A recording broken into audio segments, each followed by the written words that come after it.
पहाटे पहाटे कोंबड्यानं बांग दिली.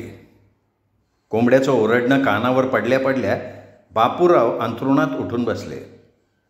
मग प्रातर्विधी आटोपून आंघोळ करायचे. ही त्यांची नेहमीची सवय असल्यानं घरकाम करणारी साळू पहाटेला बंब पेटवून द्यायची. आंघोळ करून ते बैठकीत आले म्हणजे गरम गरम ताज्या दुधातला वाफळलेला चहा. एकदा चहा घेतला म्हणजे पाटील मनाजोगता विडा बनवून काळ्या पट्टीकडे निघायचे. काळ्या पट्टीचं रान म्हणजे पाटलांच्या गळ्यातला ताईत.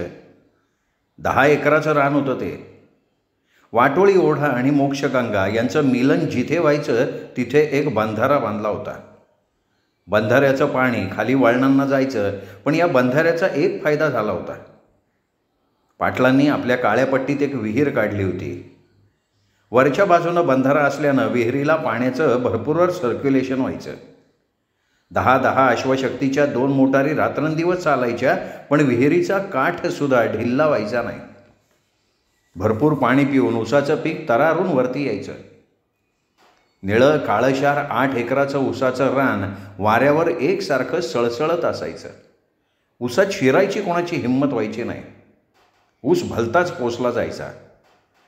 उरलेल्या 2 एकरात त्यांनी द्राक्षबाग काढली होती. द्राक्ष आणि ऊसाचा वर्षाकाठी भरपूर पैसा मिळायचा.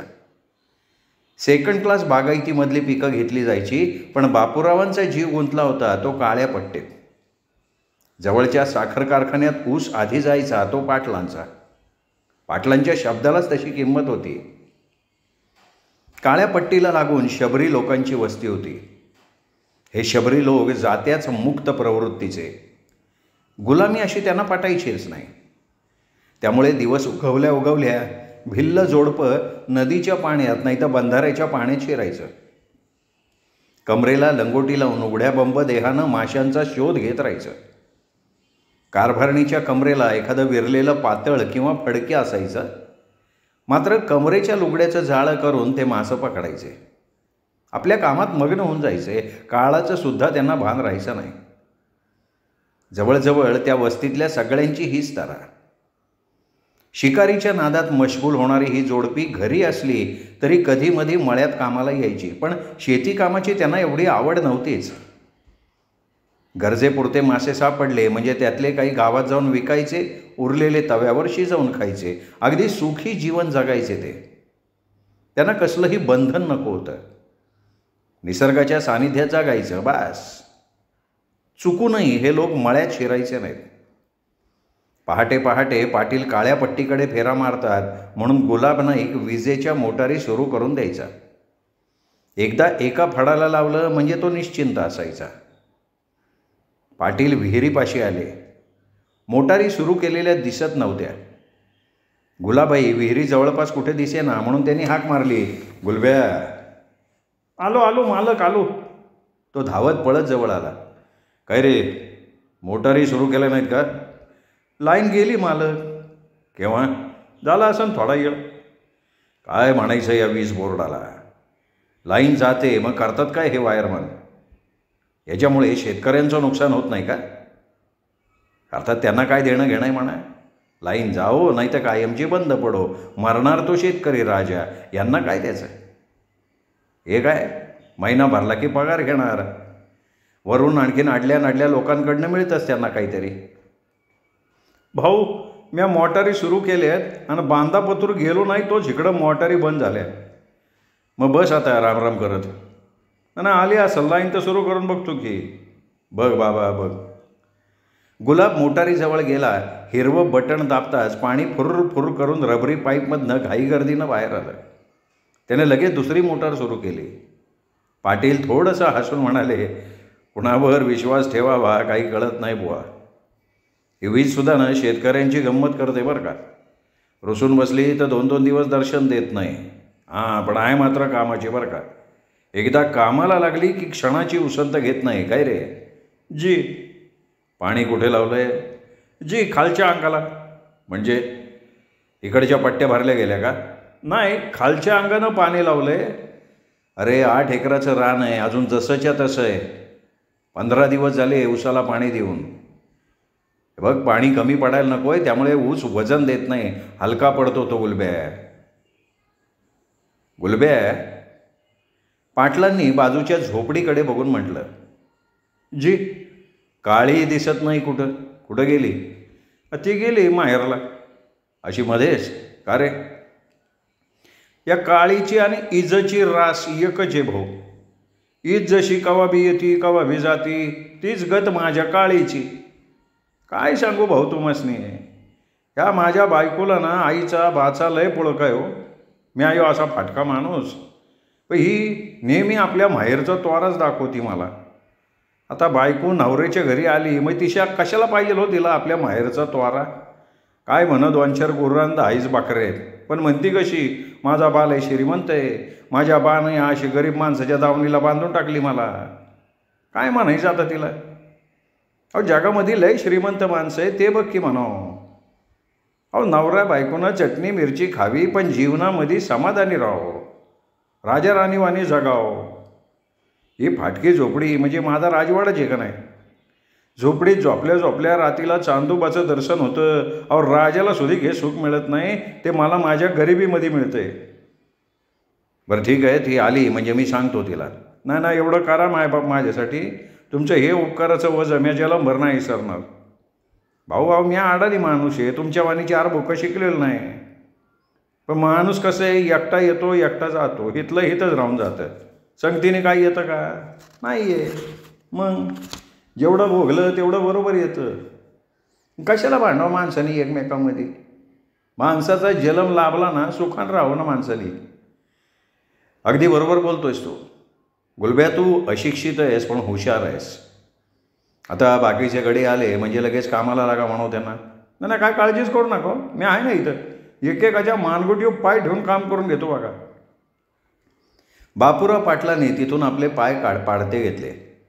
त्यांना माहिती होतं की गुलब्या जरी अशिक्षित असला तरी त्याची अनुभवाची शिदोरी फार मोठी आहे. आपल्या रांगड्या भाषेत तो मानवी जीवनाचं सगळं तत्त्वज्ञान सांगेल. मोठमोठ्या तत्त्ववेत्यांनी जे विचार मांडले नसतील ते त्याला सुचतील, मग त्यातनं आपली सुटका नाही. बांधाजवळ असलेल्या केळीच्या झाडाला प्रदक्षिणा घालून ते आपल्या घोड्याजवळ आले. झाडाखाली उभा असलेला घोडा त्यांना बघून खिंकाळला. त्याचं खिंकाळणं ऐकून ते मनातल्या मनात म्हणाले, आलो रे बाबा लालचंद. हा पाणीदार घोडा त्यांनी लालचंद मारवाड्याकडनं घेतला होता.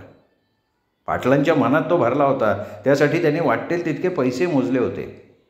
मग त्या घोड्याचंच नाव त्यांनी लालचंद ठेवलं होतं. घोड्याजवळ येता येता त्यांच्या मनात विचार आले, आजकाल माणूस माणसाला विश्वासघात करेल, फसवेल, पण ही मुकी जनावरं कधी नमक हराम होणार नाहीत. खाल्ल्या मिठाला जागतात ती फक्त ही जनावरं, माणूस नाही. कारण ह्या जनावरांना अजून स्वार्थ शिवलेला नाही आहे. यांना पोटाला भरपेट मिळालं की झालं, मग 24 तास मालकाची सेवा करतील, कधीही कुरबुर करणार नाहीत. वास्तविक पोटावर चाकरी करणारे ही इमानी सेवक, पण माणूस कसला? छे, विचारच नको तो. महिन्याला 4 आकडी पगार घेणारे नोकरदार आपल्या ऑफिसात मनापासून काम करतात का? नाहीच. फक्त वेळ मारून न्यायची. या देशाचं काय होईल काही कळत नाही. गरिबांना गरीब केलं जातं आहे. भाकरीच्या चतकोर तुकड्यासाठी त्यांना हातावर पोट घेऊन वणवण फिरावं लागतं आहे. बाया बापड्यांवर बलात्कार होत आहेत, लोक एकमेकांचे खून पाडत आहेत, हिंदू मुस्लिम आपापसात भांडत आहेत. तेवढ्यात पुन्हा एकदा घोड्याच्या खिंकाळण्यानं त्यांची ती विचार शृंखला तुटली. मायेनं त्यांनी त्यांच्या पाठीवर थाप मारली. पाण्याच्या पृष्ठभागावरनं एखादी लाट धावत जावी तशी एक संथ लय त्याच्या पाठीवरनं धावत गेली. घोड्याच्या पाठीवर मांड घेताच तो भरधाव वेगानं गावाकडे धावत सुटला. घोडा वेशीत शिरला तेव्हा त्याच्या टापटाप आवाजानं गल्लीतल्या बायका पोरं बाजूला व्हायची. दिंडी दरवाजाजवळ घोडा येताच कोतवाल पुढे झाला. पाटलांनी लगाम फेकताच तो त्यांनी पकडला. त्यांनी घोड्यावरनं खाली उडी मारली. कोतवालानं घोड्याला वाड्याच्या मागच्या बाजूला नेलं. पाटील बैठकीत शिरले तेव्हा भिंतीवरच्या घड्याळात टोल पडले. 7 वाजल्याचा टोल संपताच त्यांनी हाक घातली, राणी. एक 10 वर्षांची मुलगी बैठकीत धावत आली. आल्या आल्या म्हणाली, काय सांगते भाऊ? राणी, अगं तू अजून शाळेत नाही गेलीस का? नाही, निघाली होती पण. काय राणी, तू शाळेत जातेस पण तुझी भाषा सुधरत नाही अजून. एखाद्या गावंढळ माणसात आणि तुझ्यात काय फरक आहे बरं? हे बघ, माणूस शिकायला लागला ना की त्याचे आचार विचार भाषा सुधारली पाहिजे. पण भाऊ, आमच्या शाळेमध्ये इतर पोरी असंच बोलतात की. बोलत्यात असं नाही म्हणायचं, बोलतात असं म्हण. बरं. हे बघ, यापुढे घरात शुद्ध भाषा बोलायची. मला हे असं गावंढळ बोललेलं आवडणार नाही, समजलं? होय की. अगं हो म्हण. हो. छान. हे बघ राणी, तू खूप शिकशील आणि शिकलीस ना तर मी तुला पुण्याला सुद्धा पाठवीन. पुण्याला कशाला? अगं आणखीन पुढे शिकायला. खरं? हो. मग पुण्याला कुठं राहणार भाऊ मी? हॉस्टेलमध्ये. हॉस्टेल म्हणजे? अगं म्हणजे मुलींच्या वसतिगृहात. होय, मग मी खूप शिकेन. बरं, आत्ता तर शाळेत जा. निघालीच आहे, पण नाही इसरायचं, पुण्याला पाठवायचं. नाही गं, तुला मी खूप शिकवीन, लक्षात ठेव. माझे भाऊ लय चांगले आहेत. बोलता बोलता राणीनं पाटी दप्तर उचललं, ती बाहेर पडली. त्याचवेळी सारजाक्का बैठकीत शिरल्या होत्या. राणी दिसली नाही म्हणून त्यांनी विचारलं, अगं बाया, गेली का ही शाळेला? हो गेली. लय हट्टी झाली बरं का पोर. कोणती बी गोष्ट तोंडातनं बाहेर पडली म्हणजे पाहिजेच तिला ती. बरं, मला एक गोष्ट तुम्हाला सुचवाविषयी वाटते. कंची हो? तुम्ही माध्यमिक शाळेत 2 वर्ष गेल्या होतात ना? होय की. मग तुम्हाला नीट शुद्ध मराठीत बोलता येत नाही? येतं आहे की चांगलं. मग घरात शुद्ध मराठी भाषेत बोलत जा. लक्षात ठेवा, आपल्या बोलण्याचा वागण्याचा घरात लहान मुलांवर परिणाम होतो, कारण त्यांची मन अतिशय संस्कारक्षम असतात. तसा प्रयत्न करीन मी. छान. राणीच्या बाबतीत तुमची एक गोड तक्रार होती नाही का? हां ना. हे बघा, तिला हट्ट करू द्यात. हट्ट करायचे दिवस आहेत तिचे, आणि तिचे हट्ट पुरवायला आपण समर्थ आहोत. अहो पण खूप लाड वाईट असतात, मुलं बिघडतात त्याने. त्यामुळे मुलांना जर संस्कारित करायचं असेल तर त्यांना शिस्त लावायला पाहिजे. आपली राणी बिघडणार नाही याची खात्री आहे मला. लहान आहे अजून ती. कळायला लागलं म्हणजे होईल की शहाणी. तुम्ही ना तिला रागवतच नाही, त्यामुळे फावतंय तिचं. मुलांना जन्मदात्याचा तरी धाक पाहिजेच ना. आईला मुलं नाही जुमानत हो, पण इथे खरी असते जन्मदात्याची फूस. मग तिला काय, सगळं रान मोकळं. बरं असू दे, आत्ता कसला हट्ट धरला होता तिने? म्हणे मला नवीन कपडे आणून दे. कपडे? तिला तर भरपूर कपडे. तिला नाही हो, तिची एक वर्गमैत्रीण आहे, खूप गरीब आहे म्हणे ती. तिच्या अंगातले कपडे नेहमी फाटलेले असतात. तिचे आई वडील गरीब आहेत म्हणे, त्यामुळे ते नवीन कपडे तिला घेऊ शकत नाही, म्हणून ती नवीन कपड्यासाठी हट्ट धरून बसली होती तिच्यासाठी. छान. म्हणजे पोरीला गरीब दुबळ्यांविषयी कणव आहे. तर हा हट्ट काही वाईट नव्हता एवढा. तिच्यासाठी स्वतःसाठी मागत होती का ती? अहो पण तुम्ही घरी नव्हता. मी तिला म्हणाले तुझ्या भाऊंना येऊ दे, पण तेवढाही तिला धीर नव्हता. आत्ताच पाहिजे म्हणून बसली. बरं ठीक आहे, मी आणून देतो, तिला सांगा तसं. सांगीन. साळू. आतल्या दाराकडे बघता बघता सारजाक्कांनी हाक मारली. जी. अगं दुधाचा प्याला भरून आण. आणत्या. साखर टाकून चांगलं उकळून घे. बरं अक्कासाहेब. पाटलांनी दुधाचा भरलेला प्याला संपून बाजूला ठेवला. सारजाक्कानं रिकामा प्याला उचलला आणि आत गेल्या. पत्नीच्या पाठमोऱ्या आकृतीकडे बघता बघता त्यांच्या मनानं भूतकाळात उडी घेतली. 15 वर्षापूर्वीचा काळ होता तो. बापूराव त्यावेळी 20 वर्षाचे झाले असतील. मॅट्रिकची परीक्षा झाली आणि घरातनं आईचा लकडा सुरू झाला. थोरल्या पाटलांना त्या सांगत होत्या, मी म्हणते आता करायचं काय पोराला एवढं शिकून? तो एवढा मोठा जमीन जुमला कोण सांभाळणार आता? त्याला काय नोकरी करायची का थोडीच? हे बघ अगं, तसं नाही. आपल्या घरामध्ये पोलीस पाटील की अधिकारी लोक इथं येणार, तेव्हा पोरगं 4 बुकं शिकलं तर तो त्याचा फायदाच नाही होय. पण त्याच्याबद्दल माझं काहीच म्हणणं नाही ना. तो शिकत असेल तर त्याला शिकू दे, पण लगीन बिगीन करून टाका की त्याचं. हे तुम्हा बाय माणसाचं काहीतरी वेगळंच असते. निस्ता चुली पोरता विचार करता तुम्ही बाया. अगं त्याच्यापेक्षा आणखीन काय काय करावं लागतंय माणसाला. मग ते कर ना म्हणावं बाबा. लगीन झालं म्हणून काय बिघडणार आहे का? त्यानं शिकावं, पण त्याच्या घरामध्ये सूनबाई मातूर पाहिजे. अहो सूनबाई घर सांभाळन. पोरगा शिकला तर माझं काय बी म्हणणं नाहीच आहे ना. अगं पण एवढ्यामध्ये त्याच्या गळ्यात दगड बांधायचा का? आता बायको म्हणजे दगड असती वय, काय बोलताय? अगं खरं आहे. मला सांग, लगीन केलं म्हणजे पोराचं ध्यान लागल का शाळेत? का म्हणून नाही लागणार? तुला नाही काढणार ते.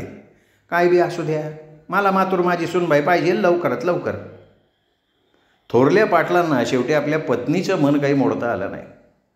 मग त्यांनी आपल्या तोलामोलाचा व्याही शोधला. लग्न सोहळा मात्र जुन्या पद्धतीनं झाला. घराण्यात वडील मुलाच्या लग्नात कानूबाईखाली लग्न लावायची प्रथा होती.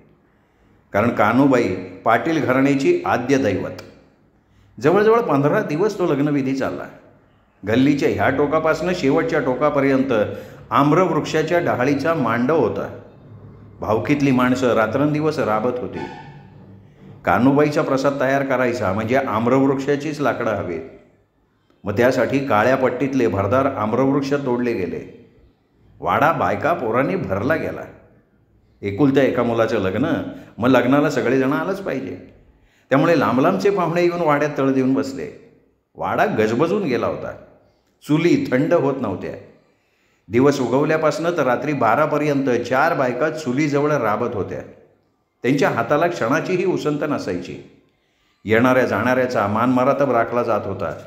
पाटलाच्याच पोराचं लग्न ते, जो तो खाऊन पिऊन तृप्तीनं ढेकर देत होता. रात्रीच्या वेळी विद्युत प्रकाशात वाडा नुसताच झगमगत असायचा. प्रत्येकाच्या मनात चैतन्य शिरलं होतं. मनापासनं राबत होती बाया माणसं. आम्रवृक्षाच्या कोरड्या लाकडांचा ढीग अंगणात रचला गेला. कानूबाईच्या भक्तानं कानूबाई आणि रानूबाईची स्थापना केली. देवीपुढे काळ्या रंगाच्या शेळीचा बळी देण्यात आला. शेळीचं शिरकमल देवीला अर्पण करण्यात आलं. बौद्धांचं संबळ आणि पिपाण्या रात्रंदिवस वाजत होत्या. कुंभाराच्या घरनं घागरी वाजत गाजत आल्या. सुवासिनी नदीचं पवित्र जल त्या घागरीतनं वाजत गाजत आणायला लागल्या. सारा गाव दुमदुमून गेला होता. कानूबाई रानूबाई घराघरात शिरल्या होत्या. मांडवात चुलीवर खिरीची भांडी चढली होती. भांड्यातनं खीर खदखदत होती आणि वाड्यात कानूबाई रानूबाईची पूजा होत होती. त्या अलंकारांनी नटल्या होत्या. थोरली म्हणून कानूबाईचा अधिक थाट. हिरवा शालू, नाकातल्या नथी त्यांना शोभून दिसत होत्या. अधूनमधून त्या आपल्या भक्तांच्या देहात शिरून आपली मनोकामना पूर्ण करून घेत होत्या. रात्री साऱ्या गावाला खीर आणि पोळीचा प्रसाद दिला गेला. पंचक्रोशीतले लोक प्रसादाला जमले होते. कानूबाईचं भक्तिभावानं दर्शन घेत होते. पहाटे पहाटे लग्न लागलं. त्या मांडवात गरीब दुबळ्यांची आणखीन 400-500 लग्न लागली. दुसऱ्या दिवशी वाद्यवृंदाच्या तालावर कानूबाई रानूबाईची बोलावणूक करण्यात आली. मिरवणूक निघाली तेव्हा अंगणात सडे टाकले गेले. समारंभपूर्वक हा कार्यक्रम पार पडला. आंघोळी करून लोक आपापल्या घराकडे परतले. पाहुण्यांनी भरलेला वाडा हळूहळू रिता व्हायला लागला. मग सगळं शांत झालं. सारजा वाड्यात शिरली तेव्हा अगदी शेलाटी अंगाची होती. नाकी डोळी नीट आणि पिव्वळ धम्मक केतकी रंग तिला शोभून दिसत होता. काळे कुळकुळीत लांब केस थेट गुडघ्यापर्यंत पोचायचे. चाफेकळीसारखं नाक गोऱ्या गालांमध्ये उठून दिसत होतं. बापूराव माध्यमिक शाळेत शिकत असे, पण तेव्हापासनं त्याला व्यायामाचा आणि कुस्तीचा नाद होता. व्यायामशाळेत जाऊन तो एका बैठकीत 500-500 बैठका घालायच्या. समोरच्या जागा घामानं ओल्या चिंब होऊन जायच्या. मऊ मऊ मातीत यथेच्छ लोळायचा. घरात दुधाचा नुसता महापूर होता. भरपेट दूध प्यायचा. त्यामुळे देहरूपी इमारत भलती मजबूत झाली होती. तो गल्लीतनं जायला लागला म्हणजे तरण्या ताठ्या मुली त्याच्या पाठमोऱ्या आकृतीकडे बघत राहायच्या. मनातल्या मनात म्हणायच्या, नवरा मिळावा तर असा चालतोय कसा एखाद्या हत्तीच्या चालीनं, काय रुबाब आहे. पण तोच चुकून कधी तरुण मुलींकडे वाईट नजरेनं बघायचा नाही. दिवस जात होते. थोरल्या पाटलीणबाईंना मात्र त्याचा हा कुस्तीचा नाद काही आवडत नव्हता. नातवंडाचं मुख बघण्यासाठी त्यांचा जीव उतावेळ झाला होता. बापूरावांना आताशी 25वं वर्ष सुरू झालं होतं. सारजासुद्धा 18 वर्षाची झाली होती. असंच एकदा रात्रीचं जेवण करून तो हातावर पाणी पडल्या पडल्या बाहेर पडायला लागला तेव्हा आई कडाडून म्हणाल्या, बापू. हा, कुठे निघाला तू? मी वय तालमीकडं. का म्हणून म्हणजे पाठला तिथं व्यायाम करायचा असतो. आग लाव तुझ्या तालमीला. त्या कधीही न रागवणारी आई रागवलेली बघून त्यांनी हलकेच खालच्या आवाजात विचारलं, आई, अगं माझं काय चुकलं आहे का? वय चुकलं आहे म्हणजे तालमीत जायचं नाही वय? नाही जायचं. जा, चल तुझ्या खोलीमध्ये जाऊन झोप, चल. पडत्या फळाची आज्ञा घेऊन तो आपल्या खोलीत जाऊन पलंगावर झोपला. आईच्या रागाचं कारण त्याला काही कळलं नाही. तो तसाच पडून राहिला, आढ्याकडे बघत राहिला. झोपावं म्हणावं तर डोळे लागता लागत नव्हते, पापणीचे दरवाजे मिटता मिटत नव्हते. पडून पडून कंटाळा आला त्याला. तोच दरवाजा करकरला. दाराची फळी लोटून शारजा आत आली. तिच्या हातात दुधाचा प्याला होता. तो प्याला तिने टेबलावर ठेवला, झाकून ठेवला. आपल्या पायाच्या अंगठ्याकडे बघत ती जागीच उभी राहिली. आता पुढाकार कोणी घ्यावा हा मोठा बिकट प्रश्न होता. वडीलधाऱ्या लोकांसमोर दृष्टीभेटीशिवाय कधी बोलणं असं झालेलंच नव्हतं. त्यामुळे एकांतात आल्यावर दोघांची तारांबळ उडाली. तो कसा बसा म्हणाला, बस की खाली. ती कॉटच्या कडेला टेकली, मान खाली घालून बसली. तोच पुन्हा म्हणाला, त्या प्याल्यात काय आहे? दूध. कोणासाठी? तुमच्यासाठी. मारी, दूध प्यायला मी काय लहान बाळ आहे वे? नाही तसं नाही, आई म्हणल्या त्याला नंतर दूध पियायला दे. नंतर? नंतर म्हणजे कावा? आता ते मला काय माहिती. मग विचारू नये की. कुणाला? अगं आईला. नाही बाया, मला भ्या वाटते. काय त्रास आहे? दूध नंतर घ्या म्हणली. आण, आत्ताच पिऊन टाकतो. अहो आता नाही हो, नंतर सांगितलं त्याने. अगं नंतर म्हणजे कावा पण? मला नाही ना ठावं म्हणलं ना मी. नंतर एवढं सांगितलं त्याने. जाऊ दे, मरून दे, झोप आता. कुठं? झोप की इथं पलंगाव. मला नाही झोप यायची, मी फक्त आईजवळ झोपायची. मग आता काय करणार? स्वतःलाच प्रश्न विचारून थोडंसं आठवून तो लगेच म्हणाला, हे बघा आपण असं करू, मी खाली जमिनीवर झोपतो, तू वरती झोप पलंगाव. अगो बाया, काहीतरी साखरीत लई प्रीत आहे. म्या पलंगाव, तुम्ही खाली. म्या काय अशी तालेवर लागून गेली वय वरती झोपाय? अगं मग धड हे नाही धडतीये नाही, कुठं झोपू मी ते तूच सांग. असं केलं तर काय करू? तुम्ही त्याकडलं झोपा, मी ह्याकडनं झोपती. बरं चालन. शारजा पलंगाच्या बाजूच्या कडेला जाऊन झोपली.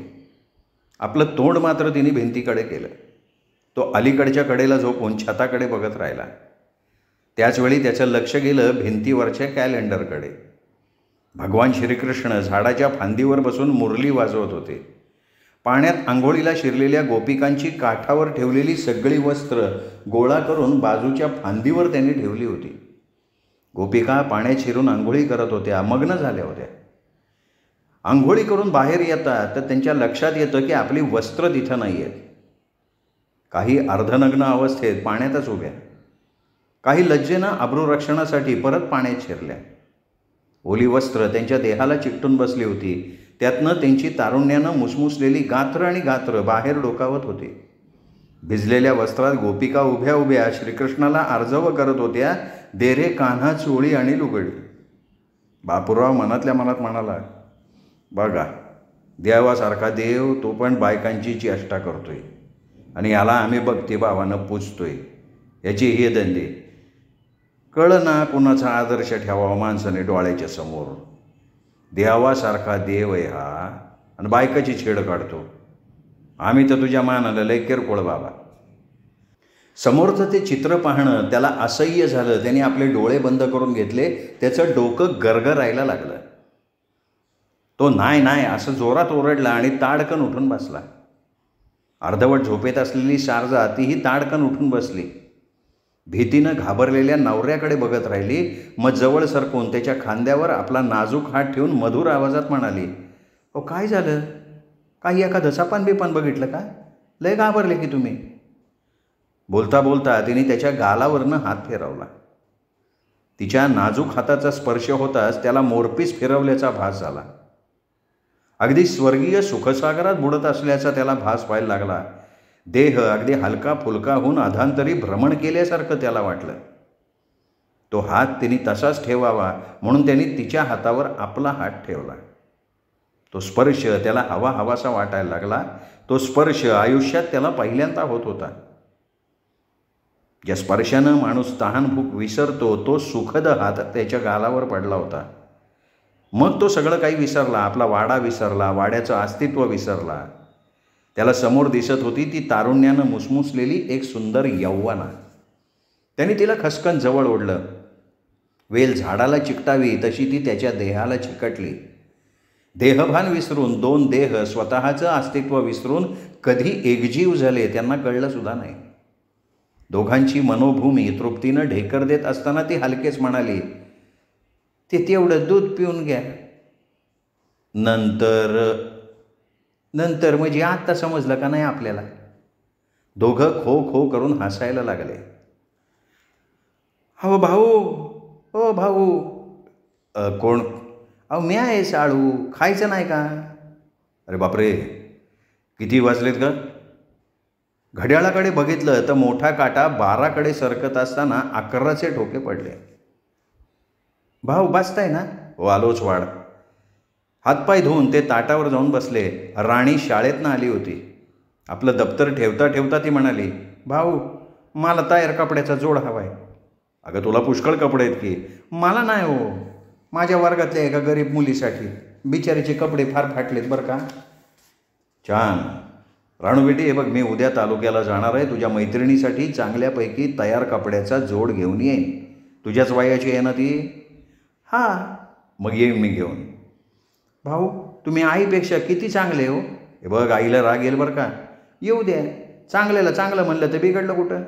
तुम्ही चांगले म्हणून तर बोलले मी. आणि आई?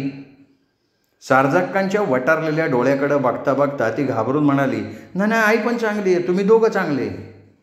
लबाड झाली आहे सर आणि तू. चल आता खाऊन घे. समोर जेवणाचं वाढलेलं ताट येताच तिनं घाईन गर्दीनं खायला सुरुवात केली.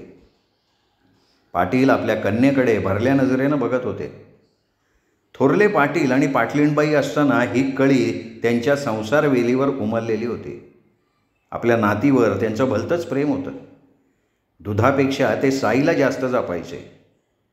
आणखी एखाद्या नातवंडाचं मुखदर्शन होईल म्हणून त्यांनी खूप प्रतीक्षा केली, पण परमेश्वराला ते मान्य नव्हतं. त्याआधीच ते कालवश झाले. राणीच्या पाठीवर त्या वाड्यात मूल जन्माला आलं नाही, पण त्याचं या जोडप्याला काही वाईट वाटलं नाही.